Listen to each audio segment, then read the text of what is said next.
Yes,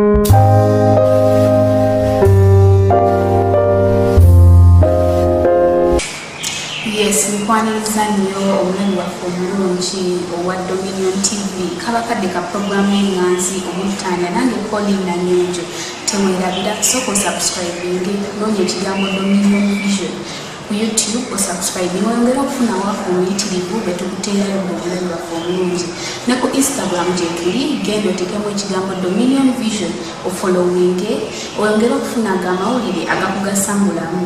So no, nkuletedde amawulire mangi olwaleero era sinkuliseeyo katutandike.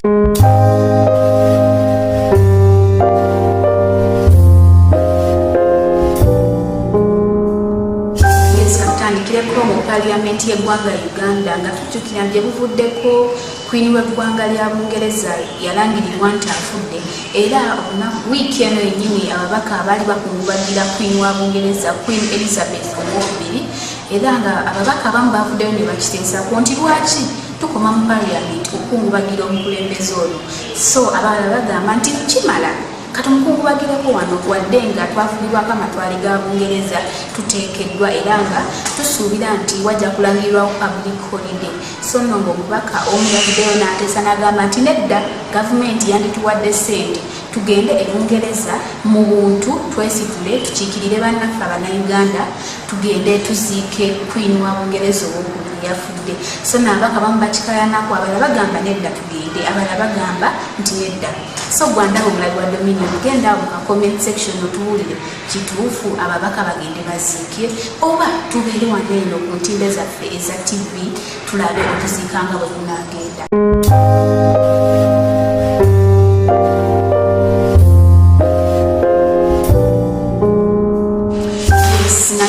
Nkyali mu Parliament y'eggwanga Uganda nga ngenzeko mu kakiiko ka Kosase akakulirwa omukulu Honorable Enyonyi nga kakoze okunoonyereza okulala ku byekuusa ku nnyonyi ya Uganda Airlines.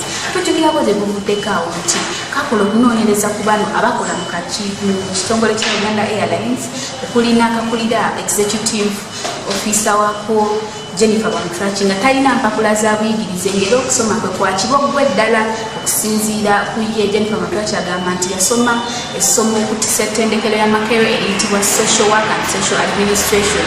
So n'akakiiko bwe kaamutuma empapula yagamba nti Makerere temukwasa mpapula zaako.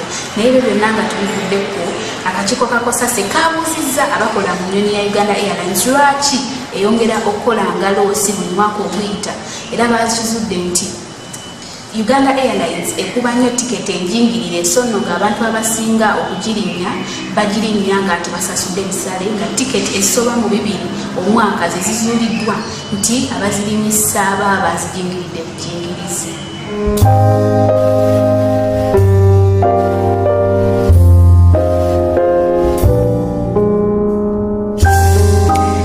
Yes, nga tuzeeko mu kakiiko ak'ebyensimbi kayite finance Committee aka Parliament y'eggwanga Uganda. Honorable Muwanga Kivumbi Minister ow'ekisiikirize ow'ebyensimbi kiiko Shadow Minister mu lulimi olunyanyimbe yavuddeyo n'ategeeza Parliament nti Ministry ey'ebyensimbi yaddayo neyewola mu ggwanika ly'eggwanga era kino kiresse ebyenfuna by'eggwanga mu katyabaga akatagambika. So bino tebinanoonyerezebwako bulungi naye gye bujjako maaso nga Dominion TV bwe tuteekubira tugenda kwongera okugakutuusaako.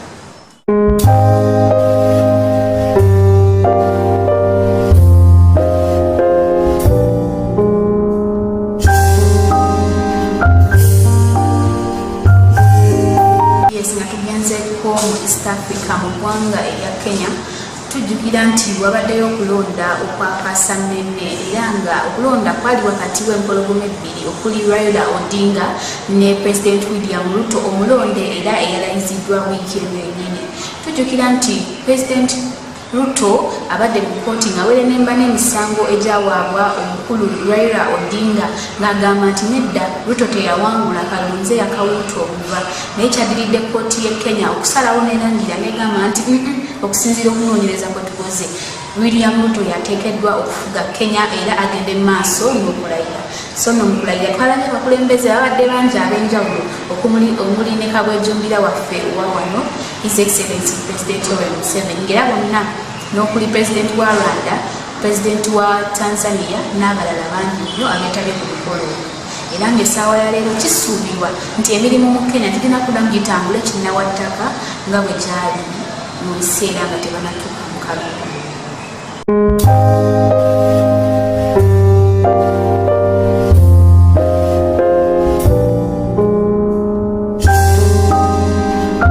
Program omutaanya tuba tukuleetera byabufuzi era asuubira okuleetera ebikonge eby'amaanyi mu byobufuzi by'eggwanga Uganda byongere okuttaanya n'okusunsula ensonga nga bwe ziba zigenze mu ggwanga.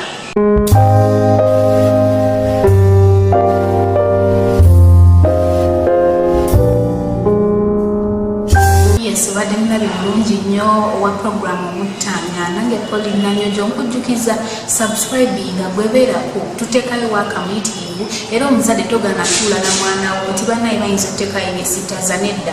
Dominion TV tuteekayo birungi byereere era n'omwana osobola omulekere singa omugamba agenda ku Dominion teekamu programu omuto ne Vanessa mukwano gw'abato so nonnammwe abaami tulina programu yammwe What Men Have to Say era ng'ekubirizibwa omuweereza wo Ezra Joseph so nokwe weyongere kwekwata wenyweze ku Dominion TV kuba ebirungi tulina bingi ntoko genda ku Instagram teekamu Dominion Vision ofollowinge olinde bulinzi bwaka kuba ffe tuliwo okubaweereza nga tetwonoona mulembe.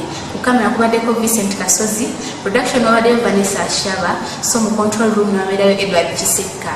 Wekumire ku Dominion TV akuuli.